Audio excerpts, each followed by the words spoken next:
पति लंदन गया तो घर अचानक खाली नहीं हुआ, बल्कि ज्यादा बोलने लगा। दीवारें सवाल करने लगी और रातें भाभी के सीने पर ऐसे बैठने लगी जैसे कोई अनकहा बोझ हो जिसे उतारने का तरीका उसे भी नहीं पता था। देवर उसी घर में था, रोज की तरह शांत, सीमित शब्दों वाला, लेकिन उसकी मौजूदगी में कुछ ऐसा था जो कमरे की हवा को भारी कर देता था, जैसे कोई एहसास धीरे धीरे गाढ़ा हो रहा हो। अकेलापन सबसे पहले शरीर में नहीं, सोच में उतरता है। सुबह की चाय जब देवर मेज पर रखता तो उंगलियां कप से ज्यादा देर तक नहीं छूती थी, लेकिन उस पल में जो कंपन होता वो पूरे दिन भाभी के भीतर बना रहता। देवर नजरें झुकाकर बात करता और भाभी को पहली बार लगा कि कोई मर्द इतना पास होकर भी इतना दूर कैसे रह सकता है। कभी कभी दूरी ही सबसे ज्यादा नजदीक लगती है। शाम को जब पति का मैसेज आता सब ठीक, तो भाभी जवाब लिखते हुए रुक जाती, क्योंकि जो ठीक नहीं था उसे शब्दों में बदलना आसान नहीं था।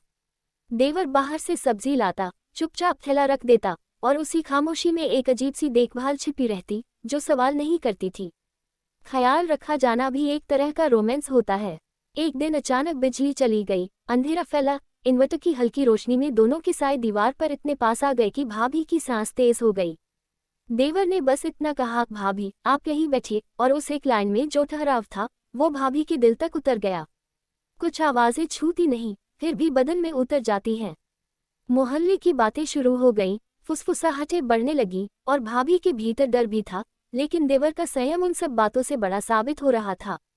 त्योहार आया, चूड़ियों की आवाज कमरे में गूंजी। देवर ने देखा और तुरंत नजर हटा ली, मगर उस खनक ने दोनों के बीच कुछ तो बदल दिया। नजर हटाना भी कभी कभी चाहत का सबसे बड़ा सबूत होता है।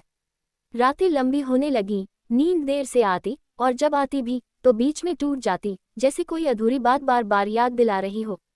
भाभी ने पहली बार महसूस किया कि किसी की मौजूदगी उसे फिर से औरत महसूस करा रही है, बिना एक भी गलत कदम के।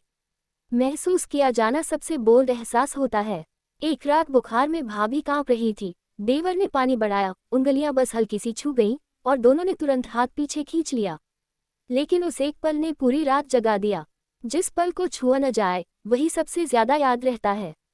देवर बाहर बैठा रहा, भाभी अंदर करवटें बदलती रही, दोनों अलग अलग कमरों में, लेकिन एहसास एक सा।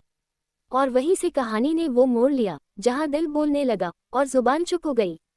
जब दिल जाग जाए तब नींद सबसे पहले हारती है। पति के लौटने की तारीख तय हो चुकी थी, और उसी के साथ भाभी के भीतर एक अजीब सी घबराहट भी जन्म लेने लगी, जैसे कोई अधूरी बात अधूरी ही रह जाएगी। देवर पहले जैसा ही था, शायद और ज्यादा संभला हुआ, जैसे वो जानता हो कि वक्त अब इम्तिहान लेने वाला है। अलविदा से पहले की खामोशी सबसे भारी होती है। शाम को बालकनी में दोनों खड़े थे, हवा ठंडी थी, लेकिन अंदर कुछ और ही जल रहा था, कुछ ऐसा जिसे नाम देना मना था। भाभी ने पहली बार बिना देखे कहा, आप बहुत अच्छे हैं, और देवर ने पहली बार बिना रुके जवाब दिया, आप बहुत मजबूत हैं। तारीफ जब रुक रुक कर आए तो दिल तक जाती है।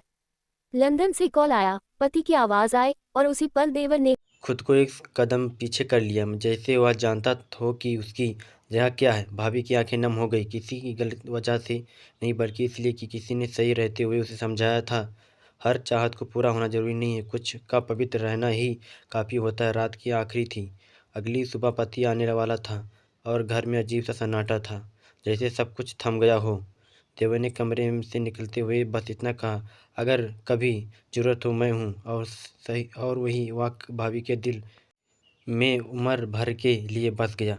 कुछ समय हमेशा के लिए होते हैं, हाय भले कहानी वहीं ख़त्म हो जाए। सुबह पति आया, घर फिर से भर गया, आवाज़ें लौट आई, लेकिन भाभी और देवर दोनों जानते की थे कि जो मासूम हुआ वो किसी शब्द का मोहताज नहीं, ना कोई पछतावा, ना कोई अपराध बोध, बस एक सुकून की मर्यादा टूटे बिना भी दिल धड़क सकता है। सबसे रोमांटिक कहानी वही होती है जो हद पार किए बिना याद बन जाए। समय बीत गया, लेकिन जब भी भाभी अकेली होती उसे उसे वो खामोश साथ याद आता जिससे उसे टूटने नहीं दिया।